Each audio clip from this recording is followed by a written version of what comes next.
how seriously should we take the threat to close the southern border in terms of the economic damage that could do? Well, look, I think what President Trump has showed time and time again is that he takes these border security issues seriously. I mean, he shut down the government over the same issue. So I think we have to take him at his word that he is absolutely investigating this. And what we also know is that Larry Kudlow and some of his other economic advisors are really wanting him to limit any sort of economic damage that there may be from this shutdown. Yeah, he told me yesterday he wants to keep truck lanes open, to keep freight moving as to not disrupt the supply chain. Right, exactly. And I think that you'll hear more of that from his advisors. Certainly they're saying that publicly. They'll continue to say that privately. But I think what we have to take President Trump on his word on these issues. I mean, it plays very well with his base.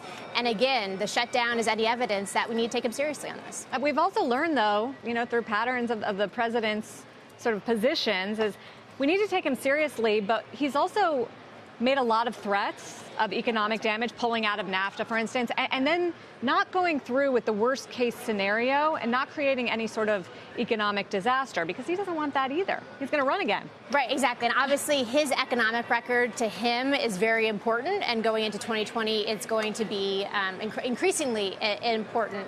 However, you go back to trade issues. I think a lot of people didn't take him seriously on China. And what has he done? We have tariffs on $250 billion of Chinese imports. So you're right to a certain extent that he hasn't necessarily followed through with the sort of worst case threats. At the same time, these issues are important to him, and he will act on them. Which do you think is a better or stronger, more potent campaign issue for him? The economy or border security? I mean, he has to choose. Right. Yesterday, he suggested it would be security, right? Yeah, I think it's the tension between these two things. I mean, he clearly cares about the markets. He clearly cares what you all are saying on your show. But at the same time, he's going back to his base. And I think that people have sort of erroneously underestimated the president on some of these issues. I think that they think that these are just political issues for him, that he's just saying this to get reelected. I think these are sincere policy issues for him. I think he actually fundamentally believes that these border security issues are putting the country at a national security risk. So how does all of this impact his ability to pass the USMCA, which he's actively trying to do? Yeah, it's a little bit of a different strategy because, of course, we actually need Mexico not only to ratify this in their state in their legislature, but they also need to pass some stronger labor laws to actually implement the USMCA in order to satiate some of the Democrats here in the U.S.'s demands. So we need Mexico to sort of cooperate with us. I think at home he faces a lot of obstacles, and I don't think this is any surprise. Anybody who's been watching House Democrats and how they voted on free trade agreements. The judiciary just voted just now to subpoena all the Mueller records. Right, yeah. Exactly, right. I mean, so this is it's not a surprise that they're going to necessarily not want to give President Trump a victory, but also on free trade agreements, you have to understand that it's been the Democrats historically who've been less pro-free trade. So this idea that they would be able to just easily ratify this, give President Trump a win on trade, I think it was misplaced. So the point here is it's going to face some obstacles, and I think the more obstacles it faces, the higher chance we'll see a NAFTA withdrawal. Wait, you think we're actually could see a NAFTA withdrawal? He said he was going to withdraw 5 months ago, right? He said, I'm going to terminate NAFTA. And I think that his advisors have sort of given him, have sort of said, look, let me do our magic. Let's work our magic on the Hill.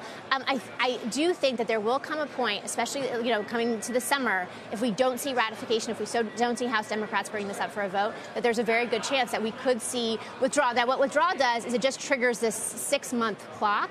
So then Congress has sort of 6 months to do something about it.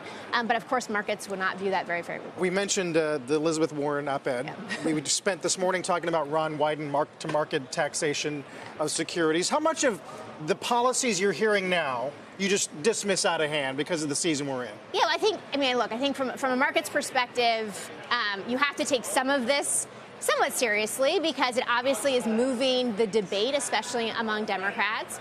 I mean, personally, I think this is just the beginning of the silly season, and we're going to see a lot more of this. This is a way to sort of ingratiate the Democrats with voters who really are disenchanted with big business. Think that big business under both Democrat and Republican administrations have been kind of let off the hook.